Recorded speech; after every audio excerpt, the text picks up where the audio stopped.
talk a bit more then about the situation facing the Uyghur Muslims in China. We can cross now to London and talk to Aziz Isa El-Kun, a Uyghur writer and campaigner based there.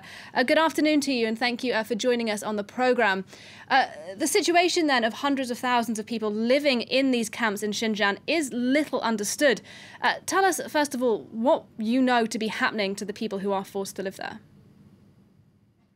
Good afternoon. This is beginning of this year. Many Western media reported about internment camps building by China Xinjiang authorities. But this campaign is non-stop since 1949. Chinese communists took over my country called East Turkestan. Uyghurs refer. Chinese called Xinjiang, which is near frontier. Since Chinese took over for 68 years, this kind of campaign against the whole Uyghur nation never stopped.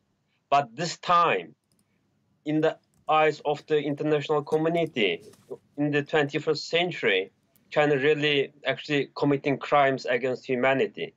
This is the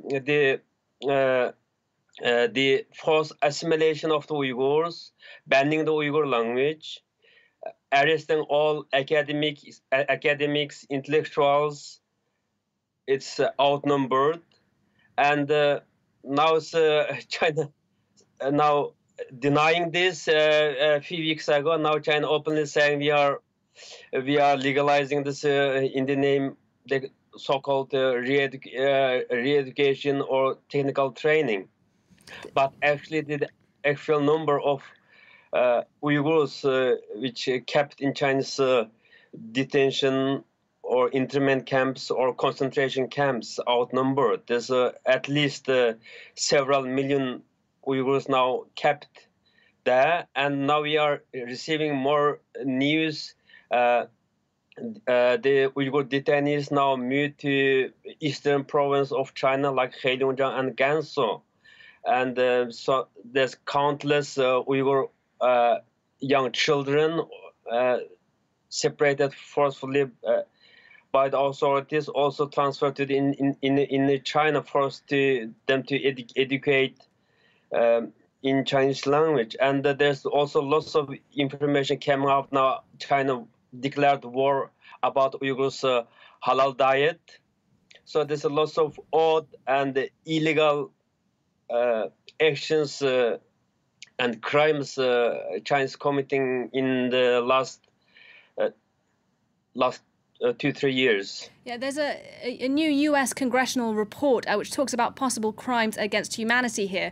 Do you think this kind of international pressure can force Beijing to shut down these camps?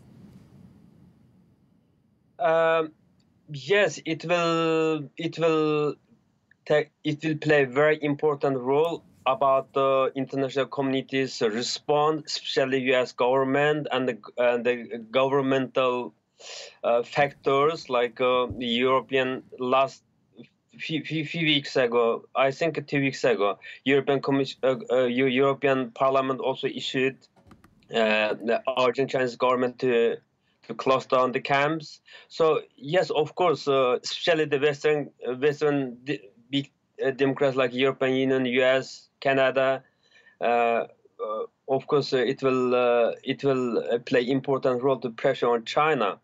But already overdue. Must be take